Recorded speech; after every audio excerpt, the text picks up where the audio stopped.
ভারতের চিকিৎসক ধর্ষণ ও হত্যা এখন পর্যন্ত যা জানা গেল। ভারতের পশ্চিমবঙ্গের 138 বছরের পুরনো আরজি কর মেডিকেল কলেজের এক চিকিৎসককে ধর্ষণের পর হত্যাকে ঘিরে ভারত জুড়ে বিক্ষোভ ছড়িয়ে পড়েছে। এই ঘটনার প্রতিবাদে চলছে একটানা বিক্ষোভ। নিহত চিকিৎসক ছিলেন কলকাতার আরজি কর মেডিকেল কলেজ হাসপাতালের একজন চিকিৎসক। 31 বছর বয়সী ওই তরুণীর দেহের ময়নাতদন্তের চরম যৌন লাঞ্ছনার প্রমাণ মিলেছে, কিন্তু কর্তৃপক্ষ পুরো ঘটনায় ধামাচাপা দেওয়ার চেষ্টা করেছিল।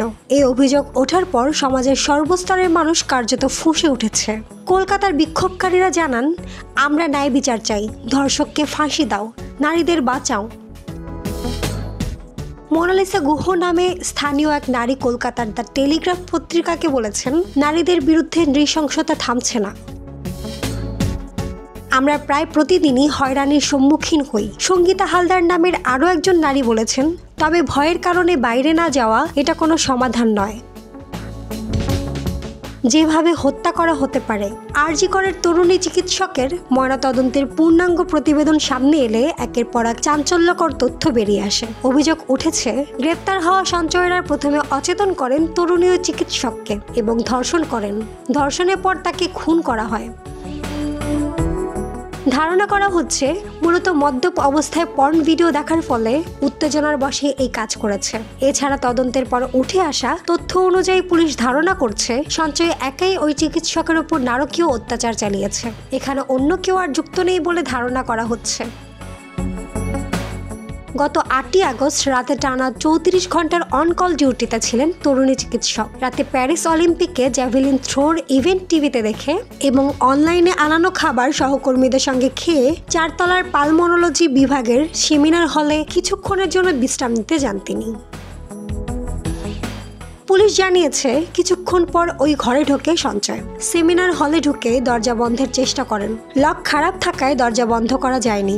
প্রথমে তরুণ চিকিৎসকের গলা টিপে ধরেন অভিযুক্ত। ঘুম ভেঙে গেলে তিনি সঞ্চয়ের মুখ চেপে ধরেন। এ কারণে সঞ্চয়ের মুখেও একাধিক ক্ষতচিহ্ন রয়েছে। সঞ্চয় মুখ চেপে ধরেন ওই চিকিৎসকের। সঞ্চয়ের 2 হাতের নখের আঁচড়ে তরুণী চিকিৎসকের মুখে একাধিক ক্ষত সৃষ্টি হয়। এই সময় সঞ্চয়ের হাত চেপে ধরেন তরুণী চিকিৎসক। তাই অভিযুক্তের 2 হাতেও 6-7টি নখের দাগ পাওয়া গিয়েছে। পুলিশ ধারণা করছে ধস্তাধস্তির জেরে চশমার কাঁচ ভেঙে যায়। সেই ভাঙা কাঁচে তরুণীর চোখে আঘাত লাগে এবং রক্তপাত হয়। চিৎকার করলে মুখ আরও জোরে চেপে ধরে তরুণী চিকিৎসককে দেয়ালে মাথা ঠুকে দেওয়া হয়। এত জোরে গলা টিপে ধরা হয়েছিল যে তার থাইরয়েড কার্টিলেজ ভেঙে যায় এবং অচেতন হয়ে পড়েন। সেই অবস্থায় তার পোশাক খোলা হয় এবং চালানো হয় বিকৃত যৌন নির্যাতন।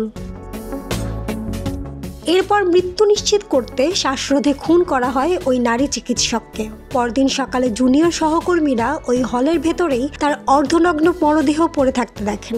এই ঘটনায় আরও কেউ জড়িত থাকার সম্ভাবনা এখনও পুরোপুরি উড়িয়ে দিচ্ছেন না তদন্তকারীরা। বিষয়টি খতিয়ে দেখা হচ্ছে বলে জানিয়েছে পুলিশ। মাহমুদ আঞ্জুম বৃষ্টি, ডেস্ক রিপোর্ট, কথা কম।